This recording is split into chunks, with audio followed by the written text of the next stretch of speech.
everyone, welcome to our channel Medification. In today's video, I will teach you about bacteria. Based on the difference in cellular organization and biochemistry, the Protista kingdom has been divided into two groups, that is prokaryotic and eukaryotic organism. The bacteria, the blue-green algae come under prokaryotic organism. The fungi, slime mold and other algae come under eukaryotic organism. Now let's see the difference between prokaryotic and eukaryotic organism. Prokaryotic cells are those cells in which they lack nucleus, endoplasmic reticulum and Golgi bodies. Mitotic division is also absent in prokaryotic cells, but they also contain a chromosome in which they are circular, single circular chromosome they have. Then they also contain uramic acid. Then coming to bacteria, they are unicellular organism. They don't have true branching except in actinomycetales. You can see this is the microscopic vision of actinomycetales. They are having branching. Then bacteria also doesn't contain chlorophyll. Now let's see the shape of the bacteria. Spherical or the oval ones are called cocci. Rod-shaped ones are called bacilli. Comma-shaped ones are called vibrio. Spiral-shaped ones are called spirilla. Flexuous spiral forms are called spirochetes. Now let's see the actinomycetales. Then actinomycetales, they are the branching filamentous bacteria. As I have said earlier, they are the bacteria having true branching. These are the actinomycetales.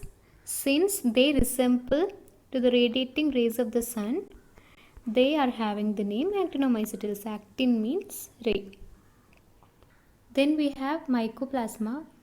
These bacteria are cell wall deficient bacteria, and they also does not possess stable morphology. Now let's study the structure of the bacteria. The cell wall and the plasma membrane are collectively called the cell envelope. Cell wall gives shape to the bacterial cell wall, confirms rigidity and ductility, and also the cell wall account for the 20 to 30% of the dry weight of the cell. Then the cell wall is made up of peptidoglycan, in which they are formed by N-acetyl-glucosamine and N-acetyl-uramic acid. And by the help of this peptidoglycan, we can differentiate gram-negative and gram-positive bacteria. Gram-positive bacteria are having thick peptidoglycan and gram-negative bacteria are having thin peptidoglycan. Now let's compare the gram-positive bacteria and the gram-negative bacteria. Gram-positive bacteria, as I said earlier, they are having thick peptidoglycan, and gram-negative bacteria are having thin peptidoglycan. Then gram-positive bacteria are having teichoic acid. They are the major surface antigen of the gram-positive bacteria. Then coming to gram-negative bacteria, they are having lipopolysaccharide. They are present on the cell wall of the gram-negative bacteria, which account for endotoxic activity. Now let's see some additional structures and components of the bacterial cell. Outside the bacterial cell wall, there is a layer. If that is an organized layer, that is called a capsule, and if that is loose, that is called slime layer. This capsule helps in the phagocytosis and adhesions so that the bacteria can easily attach to the host cell and can easily phagocytose them. Then they are also sticky like substance. Then they can be easily demonstrated by the help of a negative stain, that is Intin ink and Negruzin. Another way to demonstrate the capsule is placing them in a mixture of capsule antigen and antibody, and as a result capsule will swell. That is called Killings's reaction. Now let's see the components of the cell, bacterial cell. Cytoplasm contain the water, enzyme, ribosome, mesosome, inclusion, vacuoles. Then since bacteria is a prokaryotic organism, it doesn't contain endoplasmic reticulum, nucleus and nuclear membrane. Then if the plasma membrane is removed, the cell components will split out and that cell will no longer exist. Then the ribosome, they help in the protein synthesis, as we all know. Then they are smaller than the eukaryotic. These ribosome in prokaryotic organisms are smaller than the eukaryotic ribosomes. Then they are seen integrated in the linear strands of mRNA to form polysomes.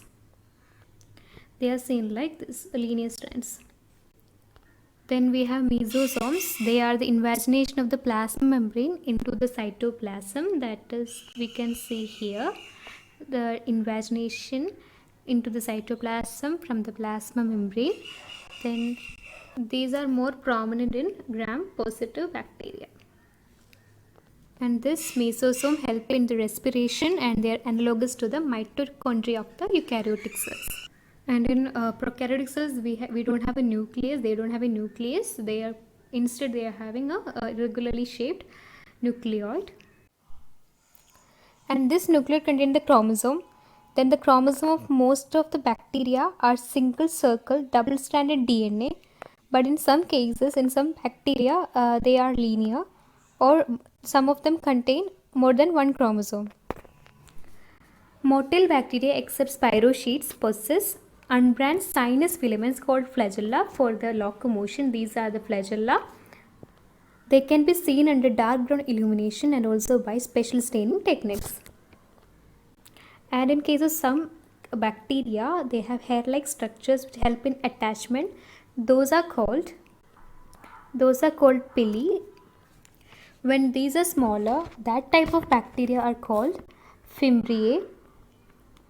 The fimbriae is also having the same function of the pili, that is to addition to the host surface. Then these flagella are made up of protein called flagellin, similar to that of keratin or myosin. Then they are antigenic in nature. The flagella are antigenic in nature, that is, they provide immunity to the bacteria. Thank you for watching this video. I hope that you found this helpful. Then if you have any suggestion, please let me know in the comment section. See you soon in the next video.